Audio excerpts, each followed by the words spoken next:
കൂട്ടത്തിൽപ്പെട്ട ആളാണ്, സ്വർഗം കൊണ്ട് സന്തോഷവാർത്ത അറിയിക്കപ്പെട്ട ആളാണ് അബ്ദുറഹ്മാൻ ഇബ്നു ഔഫ് റളിയല്ലാഹു തആല അൻഹു. അദ്ദേഹത്തിന്റെ സമ്പത്തിനെ കുറിച്ച് മണിക്കൂറുകളോളം എനിക്ക് പ്രസംഗിക്കാനുണ്ട്. പക്ഷേ എത്ര വലിയ സമ്പന്നനായിരുന്നു എന്ന് വെച്ചാൽ, അബ്ദുറഹ്മാൻ ഇബ്നു ഔഫ് റളിയല്ലാഹു തആല അൻഹു വഫാത്തായപ്പോൾ അദ്ദേഹത്തിന്റെ അനന്തരമായി അദ്ദേഹം ബാക്കി വെച്ചത് സ്വർണത്തിന്റെയും വെള്ളിയുടെയും വലിയ വലിയ കഷ്ണങ്ങളായിരുന്നു. എന്നിട്ട് അത് തന്റെ ഭാര്യമാർക്കും സന്താനങ്ങൾക്കും ഇടയിൽ ഓഹരി വെക്കാൻ വേണ്ടി, വിതരണം ചെയ്യാൻ വേണ്ടി വലിയ മഴ കൊണ്ടുവന്ന് പൊളിച്ചാണ് കൊടുത്തത്. ആ മഴ കൊണ്ട് പൊളിച്ചത് കാരണം മഴ പിടിച്ച ആളുകളുടെ കയ്യിൽ തഴമ്പ് അടയാളം വീണിരുന്നു എന്ന്. ഇനിയെന്താ, ഒന്നായിട്ട് കൊടുക്കല്ല, മറിച്ച് ബഹുമാനപ്പെട്ട അബ്ദുറഹ്മാൻ ഇബ്നു ഔഫ് റളിയല്ലാഹു തആല വഫാത്തായി. സമ്പത്ത് നോക്കിയപ്പോ സ്വർണ്ണാണ്, സ്വർണ്ണ നാണയല്ല, വലിയ വലിയ സ്വർണത്തിന്റെ വലിയ വലിയ കഷ്ണങ്ങൾ. അത് മുറിച്ചത് മഴ ഉപയോഗിച്ചാണ്. അത് മുറിച്ച ആളുകളുടെ കയ്യിൽ മഴ ഉപയോഗിച്ചത് കാരണം അടയാളം വീണിരുന്നു എന്ന്. ഇനിയിപ്പോ എന്താ നമ്മൾ അബ്ദുറഹ്മാൻ ഇബ്നു ഔഫ് റളിയല്ലാഹു അൻഹു ചെയ്യുക? അദ്ദേഹം ശരിയല്ല എന്ന് പറയും. അദ്ദേഹം സ്വർഗം കൊണ്ട് സന്തോഷ വാർത്ത അറിയിക്കപ്പെട്ട ആളാണ്. ഇന്ന് അബ്ദുറഹ്മാൻ ഇബ്നു ഔഫ് റളിയല്ലാഹു അൻഹു നമ്മുടെ മുമ്പിലേക്ക് കടന്നു വന്നാൽ, നിങ്ങളെ പറ്റില്ല, നിങ്ങൾ സമ്പന്നനാണ്, നിങ്ങൾ മരിച്ചപ്പോഴല്ലേ, വഫാത്തായപ്പോഴല്ലേ ആ സ്വർണത്തിന്റെ കൂമ്പാരം ബാക്കിയായെന്ന് പറഞ്ഞ് മാറ്റിവെക്കാൻ പറ്റുമോ? അതുകൊണ്ട് സമ്പത്ത് പ്രശ്നമല്ല. അതുകൊണ്ടാണ് ത്വരീഖത്ത് പേഴ്ചത് എന്ന് പറയാൻ പറ്റില്ല, വിവരമില്ലാത്തത് കൊണ്ട്. പണ്ഡിതന്മാർ പിന്നൊന്ന് പണ്ഡിതന്മാർ എതിർക്കുന്നു. ഔലിയാക്കളൊക്കെ പണ്ഡിതന്മാർ എതിർത്തിട്ടുണ്ട്. അബൂ യസീദ് ബിസ്താമി റളിയല്ലാഹു തആല അൻഹു 70 തവണയാണ് ബിസ്താമിൽ നിന്ന് പുറത്താക്കിയത്. അതിന് നേതൃത്വം നൽകിയത് ബിസ്താമിലെ പണ്ഡിതന്മാരായിരുന്നു, ആലിമീങ്ങളായിരുന്നു. അബൂ സഈദ് അൽ ഖറാദ് റളിയല്ലാഹു അൻഹു എതിർത്തിട്ടുണ്ട്. കാഫിറ എന്ന് പറഞ്ഞിട്ടുണ്ട്. ഗസാലി ഇമാമിന്റെ ഗ്രന്ഥം ഇഹ്യാ ഉലൂമിദ്ദീൻ ഇന്നിപ്പോ വളരെയേറെ ആദരവോടെ ബഹുമാനത്തോടെ കാണുന്ന ഗ്രന്ഥാണല്ലോ. അത് ചുട്ടികരിക്കാൻ നേതൃത്വം നൽകിയത് അക്കാലത്തെ പണ്ഡിതന്മാരായിരുന്നു. ഒരു വെള്ളിയാഴ്ച ജുമുഅ കഴിഞ്ഞ് ആ പള്ളിയുടെ മുമ്പിൽ വെച്ച് അന്നത്തെ ഖാദിയുടെ നേതൃത്വത്തിലാണ് ഈ പരിശുദ്ധമായ ഗ്രന്ഥം ചുട്ടികരിച്ചത്. നേരത്തെ ഞാൻ പറഞ്ഞ ആ കിതാബ്, പൊന്നുണ്ടെന്ന കിതാബ് ഇഹ്യാ ഉലൂമിദ്ദീൻ.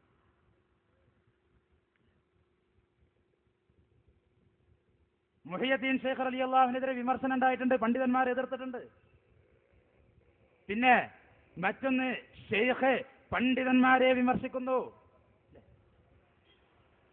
ആരാണ് പണ്ഡിതന്മാരെ വിമർശിച്ചിട്ടുള്ളത്? ആരാ? ശൈഖ് മാത്രല്ല, ശൈഖ് പണ്ഡിതന്മാരെ വിമർശിച്ചു എന്ന് പറയുമ്പോൾ നിങ്ങൾക്ക് ആലോചിക്കേണ്ട ഒരു വിഷയമുണ്ട്. ആരായി പണ്ഡിതൻ? ആരാണ് ഈ പണ്ഡിതൻ? ഇവിടെ വന്നപ്പോ ഏതൊരു സുഹൃത്ത് പറഞ്ഞു, റസൂലുള്ളാഹി ഖദ്ദസല്ലാഹു സിർറഹുൽ അസീം മഹാനവരുടെ അടുക്കലേക്ക് പണ്ഡിതന്മാർ പോയപ്പോ അവരെ പരീക്ഷിച്ച് അങ്ങനെ വിജ്ഞാനമൊക്കെ കൂടി എടുത്തെറിഞ്ഞ് പോയി. സമസ്തയുടെ 6 ആളുകൾ വന്നപ്പോ, എന്റെ ഇൽമ് നിങ്ങളെ ഷെയ്ഖ് പിടിച്ചെടുക്കാതിരുന്നത്, മുറബിയായ ഷെയ്ഖാണെങ്കിൽ പിടിച്ചെടുക്കണ്ടേ? അതിന് കാരണമുണ്ട്. 6 ആളുകളോട് പോയ രംഗത്തെക്കുറിച്ചൊന്ന് ചോദിച്ചാൽ മതി. ഞങ്ങൾ ചോദിക്കാൻ വരികയല്ല, ഞങ്ങൾ പരീക്ഷിക്കാൻ വരികയല്ല, ഞങ്ങളൊന്ന് കാണാൻ വരികയാണ്. അതാ ഇവർ പറഞ്ഞിരുന്നത്, ഷെയ്ഖാനെ കാണാൻ വേണ്ടി. പിന്നെ ഇൽമ് പിടിച്ചെടുത്താൽ മാത്രമേ മുറബിയായ ഷെയ്ഖാവുള്ളൂ. നമ്മളൊക്കെ പണ്ഡിതന്മാരല്ലേ. കുരുത്തക്കേടിന്റെ കഥ പറയാറില്ലേ? ഇബ്നു സഖയുടെ കഥ. ഔസി എന്ന് പറയുന്ന ഒരു വലിയന്റെ കുരുത്തക്കേട് സമ്പാദിച്ച ഇബ്നു സഖയെ കുറിച്ച് പറയാറില്ലേ? ഔസി എന്ന് പറയുന്ന ഈ വലിയനെ ചോദ്യം ചെയ്യാൻ വേണ്ടി വന്നപ്പോ ഇബ്നു സഖ എന്താ ചെയ്തത്? ഹൃദയത്തിൽ നിന്ന് ഔസി എന്താ ചെയ്തത്? ഇബ്നു സഖയുടെ ഹൃദയത്തിൽ നിന്ന് അറിവ് മുഴുവനും വലിച്ചെടുത്തോ? ഇല്ല. ചരിത്രം പഠിക്കെ ഇബ്നു സഖയെ പിന്നെ ചരിത്രത്തിൽ കാണാൻ കഴിയുക വിശ്വപണ്ഡിതനായി, ലോകം അറിയപ്പെട്ട പണ്ഡിതനായി, അന്നത്തെ ക്രിസ്ത്യാനികളെയും അതുപോലെ തന്നെ ഗ്രീക്ക് ചിന്തകന്മാരെയും ഒക്കെ നേരിട്ട് ആ കാലഘട്ടത്തിലെ ഏറ്റവും വലിയ പണ്ഡിതനായി മാറുകയാണ് ചെയ്തത്. അറിവിങ്ങോട്ട് എടുക്കല്ല ചെയ്ത്, മറിച്ച് എല്ലാ അറിവും കൊടുത്തു, വലിയ പണ്ഡിതനായി. പക്ഷെ കാഫിറായി ജീവൻ പോയി, കുരുത്തക്കേട് തട്ടിയത്. അല്ലാതെ എല്ലാവരും അറിവ് പിടിച്ചെടുക്കുന്നൊന്നല്ല. പിടിച്ചെടുക്കാം, ഇല്ലാതിരിക്കാം. അപ്പോ ഞാൻ പറയുന്ന ഈ പണ്ഡിതന്മാർ ആരാ? പണ്ഡിതന്മാര് ശൈഖമാരെ യോഗ്യത പറയുമ്പോ പണ്ഡിതന്മാരെ യോഗ്യതയെക്കുറിച്ച് നമ്മളൊന്ന് ചർച്ച ചെയ്യാം. ആലിമീങ്ങളുടെ യോഗ്യതയെക്കുറിച്ച് കിതാബുകളിൽ പറഞ്ഞതനുസരിച്ച് ഒന്ന് ചർച്ച ചെയ്യാം നമുക്ക്. അതുകൊണ്ടല്ലേ മുമ്പ് ഷെയ്ഖുനാനെ കാണാൻ വേണ്ടി ഒരു മുഷാവറ നേതാവ് വിളിച്ചു പറഞ്ഞു, ഞങ്ങൾ 40 ആളുകൾ നിങ്ങളെ കാണാൻ വേണ്ടി വരുന്നുണ്ട്. ഷെയ്ഖുന പറഞ്ഞു, വന്നോളൂ, ഞങ്ങൾക്ക് ചില ചോദ്യങ്ങൾ ചോദിക്കാനാണ്. ചോദിച്ചോളൂ, പക്ഷെ നിങ്ങൾ 40 ആളുകളും എന്നോട് ഒരുമിച്ച് ചോദിക്കൂലല്ലോ എന്ന് പറഞ്ഞു. ഇല്ല, എന്നാ നിങ്ങൾ വന്നോളൂ, പക്ഷെ ഒരു കാര്യമുണ്ട്, നിങ്ങൾ പണ്ഡിതന്മാരാണോ എന്ന് ഞാനും പരിശോധിക്കുന്നു പറഞ്ഞു. ഞാൻ ഷെയ്ഖാണോ എന്ന് നിങ്ങൾ പരിശോധിക്കുമ്പോൾ നിങ്ങൾ ആലിമീങ്ങളാണോ എന്ന് ഞാനും പരിശോധിക്കും. പിന്നെ വരുമോ? 40 ആളുകളുടെ ഇടയിൽ നിന്ന് ഒരാളെടുത്ത് പോസ്റ്റ്മോർട്ടം ചെയ്ത ഇവനാ ഉസ്താദ്, വഷളാകില്ലേ? മോശപ്പെട്ട പരിപാടിയല്ലേ? എന്നിട്ട് പണ്ഡിതന്മാരെ കുറ്റം പറയുന്നു. നബി സല്ലല്ലാഹു അലൈഹി വസല്ലം തങ്ങളുടെ ഹദീസ്, യൂഷികു അൻ യഅതി അലന്നാസി സമാനുൻ ലാ യബ്ഖാ മിനൽ ഇസ്ലാമി ഇല്ലാ ഇസ്മുഹു വലാ മിനൽ ഖുർആനി ഇല്ലാ റസ്മുഹു മസാജിദുഹും ആമിറത്തും വഹിയ ഖറാബുൻ മിനൽ ഹുദാ എന്ന സുദീർഘമായ ഹദീസ് ഒരു കാലം വരാനുണ്ട്, അന്ന് ഇസ്ലാമിൽ നിന്ന് പേര് മാത്രമേ ഉണ്ടാവുകയുള്ളൂ, ഖുർആനിന്റെ എഴുത്ത് മാത്രമേ ഉണ്ടാവുകയുള്ളൂ.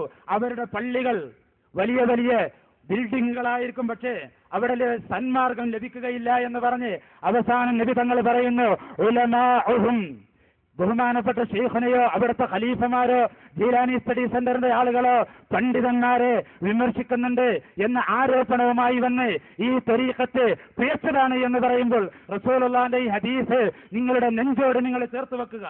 ഉലമാഉഹും ശർറു മൻ തഹത ദീനിസ് സമാ, അവരുടെ പണ്ഡിതന്മാർ ആകാശത്തിന്റെ ചുവട്ടിലെ ഏറ്റവും ദുഷിച്ചവരായിരിക്കും.